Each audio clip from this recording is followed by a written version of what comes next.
Welcome to today's episode of Money Talk. We're going to be talking about accountability. This means we're going to get to talk about why it is so important to talk about money and how we stay accountable to ourselves and our goals. Also, don't be so hard on yourself if meeting your goal doesn't go perfectly. How else are we supposed to learn and grow without hard times? We're going to be talking about that a little bit today as well. Let's get into today's episode. I hope you enjoy it, and if you do, please leave a 5-star review.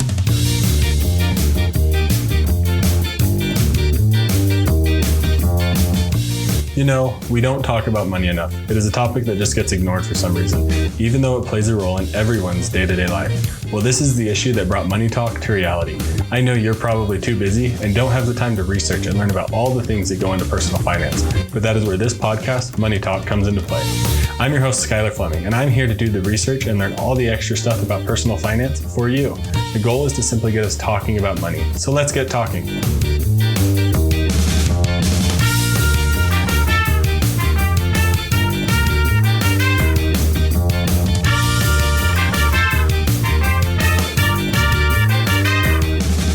What is accountability? Well, let's define it simply. Webster's dictionary defines accountability as a quality or state of being accountable, an obligation or willingness to accept responsibility for one's actions.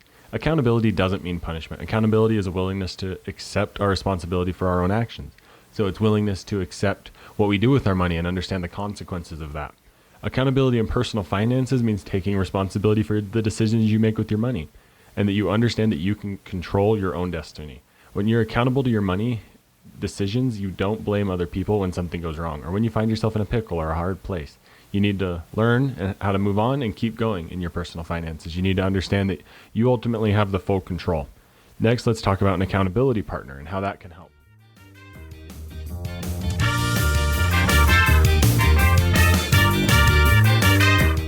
So what is an accountability partner? It's someone to talk to money about. I mean, you can have an accountability partner in a lot of different places, like going to the gym, eating healthy. There's a lot of different ways that an accountability partner can help you in your life. But let's talk about it specifically when it comes to money. It's somebody to stay true to. You can consider somebody like your spouse, your friends, your family, potentially even a coworker you might be really close to. A coworker could be a good option because they may not know a whole lot about the rest of your life, and there may not be more that comes into it other than them just wanting to try to help you stay on your goal. But you need somebody that you can open up to about your financial struggles and your financial wins and your ways you're growing and learning about money. You need somebody that you can communicate clearly with about money. You need to feel comfortable around them instead of nervous about your financial situation. You need to be willing to say, hey, me and my significant other, we saved $15 this week. And that was a really big deal because we were struggling last week to save anything because it seemed like money was just coming out of our ears. But it's important not to compare to each other. You can share the ways you're succeeding or failing with money, but don't compare yourself to the ways others are succeeding or failing with money, because then you either put yourself on way too high of a pedestal or you really knock yourself down and you don't really know what to do with money because you feel like everybody's better than you. So don't be too hard on yourself, but you need to learn and grow from others. So if your accountability partner is telling you a story about how they managed to save $300 this week, ask them how they did it and look for ways that you can fit that into your financial situation, because you're not going to be able to do exactly the same thing as everybody else. That just doesn't work like that. If it did, we'd all be very rich, but there's a lot more to finances than just the simple plan. There's behaviors and emotions and a whole lot that goes into it. So you need to be willing to ask people what they did and learn from others' successes and how they accomplished them, or their failures and how they ended up struggling so much, so that you know what not to do. But next, let's talk about staying accountable and what happens if you don't quite hit your goal.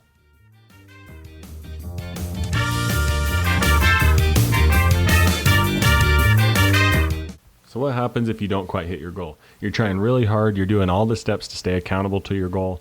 You're doing all those little things that you built into your plan. And then suddenly you don't quite hit your goal. Maybe your goal is to save $500 and you only get to about $350. Well, don't be too hard on yourself. Consider what you learned and what you did to get to that point. Evaluate the steps that you took and what you actually gained and learned.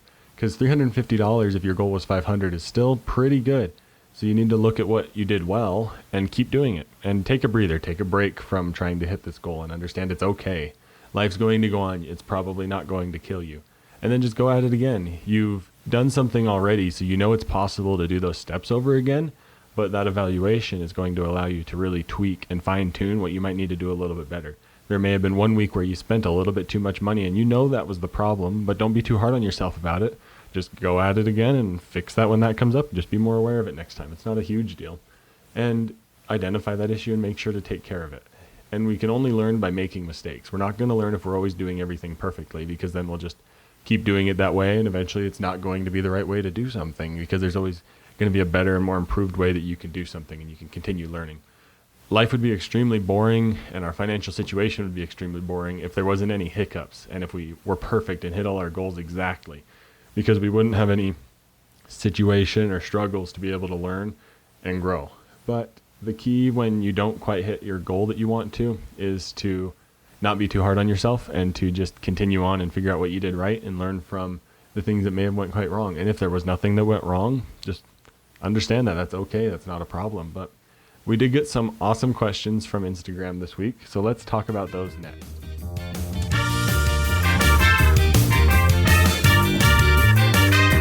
So the first question, and really more of a comment that we got about staying accountable, is how exactly do you stay accountable to your financial goals? And one awesome answer I got on Instagram says, by not purchasing anything without talking to my wife. So there may come a time in your life where you and your spouse or significant other should be checking with each other on every purchase you make, because you're just getting started and you need to save every dollar you have. So if anything's over like $8 or something random like that, something small, you need to be checking with each other, and that's completely okay. But you'll probably get to a point in your life where the number is more like $200 or $300, because you're both doing really well and you have a great understanding of your goals and how to achieve them, that you're able to do more without necessarily talking to each other through every single step. But I think it is key in the beginning when you're learning to do personal finance with somebody else to make sure you're talking through every step, really, because then you're both having the conversations constantly, which can really help, one, open up conversation around money so it's not an awkward topic. Two, it can help create a clear channel of communication when one person has a struggle or a concern about what the other person might be doing with money. And three, it helps create a good boundary and a good, like I said, conversation around money. So it's not an awkward subject that comes up when you're like, hey, why did you spend $75 on this video game? Do we need to be spending that right now? We're saving money for something else. And then you're like, well, I want to spend it. You spent money on this, this, and this. Well, I did that because this. And then you can quickly see how that was going to get into an argument. I was about to start arguing with myself even, because you can see how those money conversations can quickly turn into strong-willed debates because someone does something because the other person did something because this, and this, and they just go on, and then you have big problems and big money fights. But just having clear communication around, hey, our number right now is $10.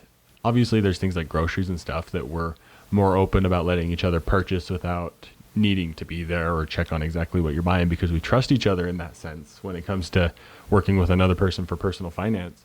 But if it's something that we're buying for ourselves, like maybe the number's $25 right now, in a couple of years it'll be $100.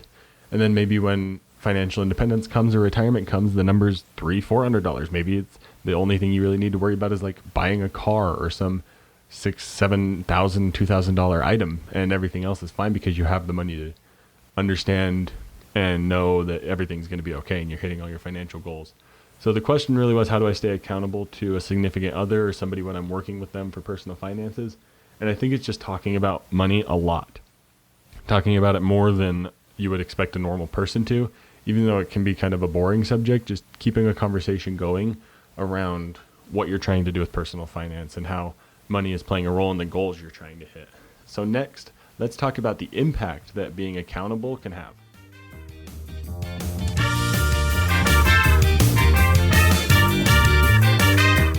So what kind of impact can being accountable to your finances have?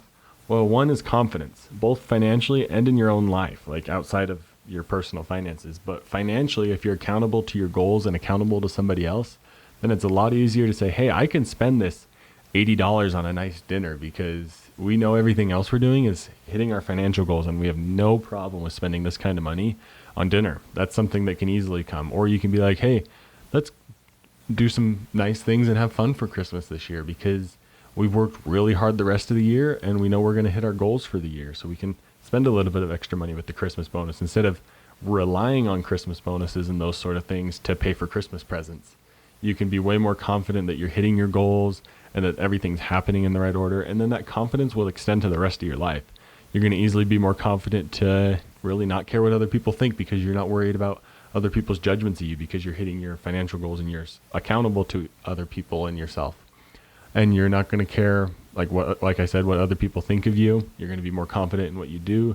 You're going to be more confident in other areas of your life, like your physical health, your mental health, your emotional well-being. Those sort of things won't be as fragile because you're going to have a strong foundation, because money plays such a large role in our life. And when we ignore it, that role can grow and grow and grow and be a pretty heavy burden on our back.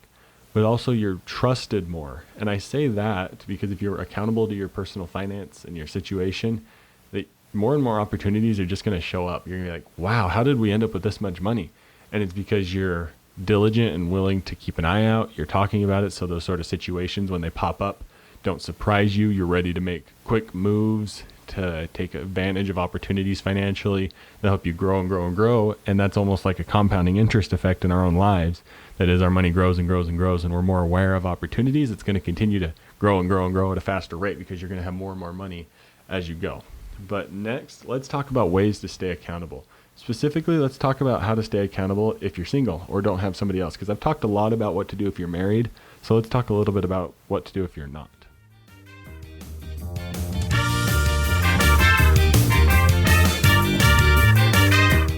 So what are some ways to stay accountable?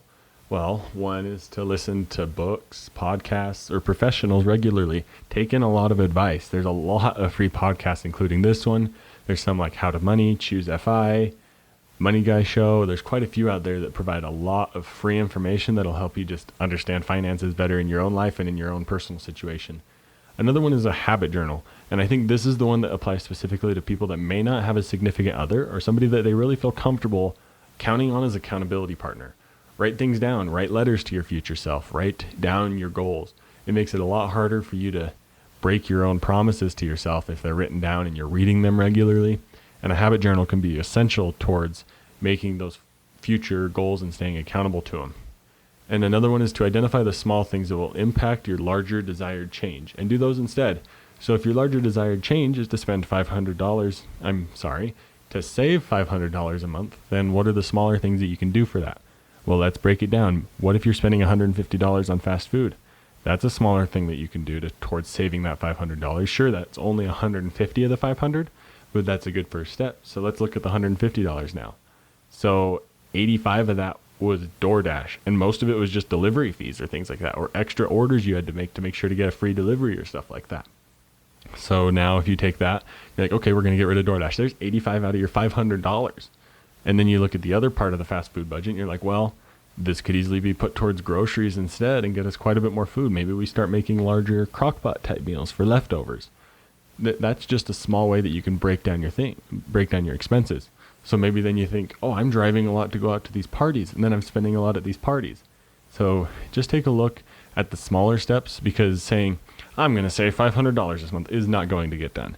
There's no chance that you say that and it's actually going to be accomplished. You need to look at the smaller steps and make a mini plan towards achieving that goal, because once you do, then you're going to be able to take those foundational little pieces of your plan and apply them to other areas. So if you're like, hey, we need to save $100 this month for something, it's a heck of a lot easier because you've already gone through steps that can save you $175 for fast food. So it's like, hey, let's just take that from this plan and put it over here and we're good. Then you can do it, and it's really simple.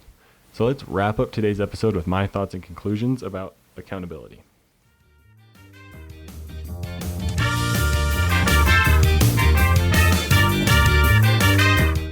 So in total, accountability is crucial. I say a lot of things are crucial on this podcast, but really these beginning episodes, I'm trying to talk about the essential foundational things for personal finance. And accountability is crucial to get where you actually want to go. Do you want to save up a bunch of money and buy a house? Well, you got to be accountable to those goals, because that's a long process. And I'm a huge fan of small and simple changes that we can do that lead to the larger change we actually want. Like I talked about for quite extensively in the last segment, break down your goals into smaller pieces. One thing, my degree is in public relations. So let me break down the GHOST strategy real quick. I think this might help. It goes goals, objectives, strategies, and tactics. So the goal is the larger thing, like save $500. The objective is a few things that'll help you get to that goal. So that'll help align your focus towards that goal. So the objective would be to spend less money on food and spend less money on gas and save more money out of each paycheck. Now the strategies would be something that can help get you towards each of those objectives. The save more money on each paycheck. A strategy towards that could be use a different savings account to direct deposit a specific amount of money so you don't even see it. And a strategy towards spend less money on food would be to delete the apps off your phone. That could even be more of a tactic. So then if you take another step down towards tactics, that's the even smaller things that you can do. So when we're looking at the vein of save more money out of each paycheck, the strategy is direct deposit it to a different account. The tactic is open an account with X bank, update bank account information with my direct deposit and my employer. Make sure to set that specific amount and don't touch it. Those sort of things are the specific tactics. So it goes goals, objectives, strategies, and tactics. And it's more of a public relations thing, but it can be applied a little bit to money. It's just a matter of breaking down each step. But ultimately, I love the idea of small and simple changes because that builds compound interest in our life, and compound interest is one of the greatest things that you can get rolling in your favor. So let's wrap up today's episode, and thank you all for listening. Thank you for listening to this week's episode of Money Talk. Accountability is something that applies to every part of our lives, and I hope you learned something today about how you can apply it to your life and your personal finances. Please leave a 5-star review if this show has provided you any value so far, and please share it with a friend. Also, if you have any questions or comments, you can contact me at moneytalk.ffc@gmail.com. And this week's financial win of the week comes from me, so if you would like to share your financial win of the week, please send it to that email I mentioned, moneytalk.ffc@gmail.com. But this week's financial win of the week is me and my wife. We're doing really well towards hitting a net worth goal of ours. And we're doing a lot of good things and making great progress towards that goal. So that's going to where I'm going to leave it. Thank you for listening to Money Talk. I'm your host, Skylar Fleming. Have a great week. Thank you for listening to Money Talk. The Money Talk show is provided for informational purposes and should not be used for personal or specific financial advice. Every situation is unique and different. Please make sure to do your own research for your personal financial situation.